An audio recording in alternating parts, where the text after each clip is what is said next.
नमस्कार, मैं निकेत आप सभी का स्वागत करता हूं। चलिए जानते हैं आज की विदेश की मुख्य खबरें।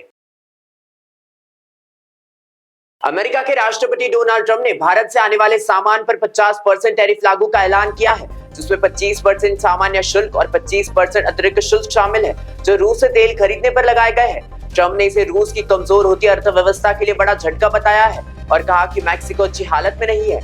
यह कदम रूस की आय घटना और उस पर दबाव बढ़ाने की रणनीति का हिस्सा बताया जा रहा है। हालांकि बाजार में इस फैसले का असर फिलहाल सीमित है और विशेषज्ञों ने इसे कितना असरदार मानेंगे, इस पर सवाल बने हुए हैं।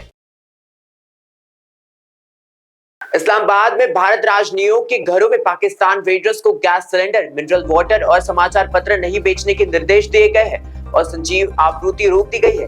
यह कदम ऑपरेशन सिंदूर के बाद पाकिस्तान की प्रतिक्रिया मानी जा रही है, जिसे कई स्रोतों ने जानबूझकर की गई कार्यवाही बताया है और इसे राजनयिक संबंधों में वियान कन्वेंशन का उल्लंघन बताया गया है। भारत इस स्थिति को गंभीरता से ले रहा है और पाकिस्तान राजनयिक के प्रति प्रत्युत्तर की योजना बना रहा है।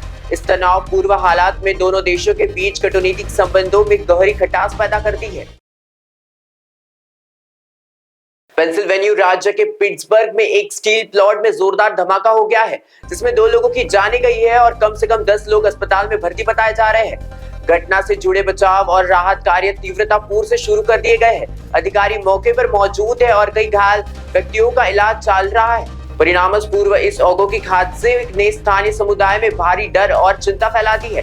घटना की वजह और आगे सुरक्षा उपयोग के संबंधों में विस्तृत जानकारी की प्रतीक्षा की जा रही है। अमेरिकी विदेश विभाग ने आज 12 अगस्त 2025 को पाकिस्तान स्थित बलूचिस्तान लिबरेशन आर्मी BLA और उसकी सशस्त्र शाखा मजीद ब्रिगेड को विदेशी आतंकी संगठन FTO घोषित कर दिया है। यह कड़ा कदम 2019 में BLA को SDGT विशेष वैश्विक आतंकी की सूची में डालने के बाद जारी नीति का विस्तार है और इसमें अब फंडिंग और समर्थन पर भी सख्त प्रतिबंध शामिल है।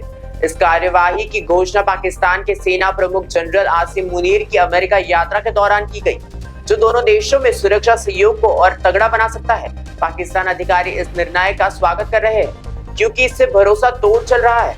BLA जैसे अलगाववादी ताकतों के खिलाफ संयुक्त कार्रवाई को बल मिलेगा।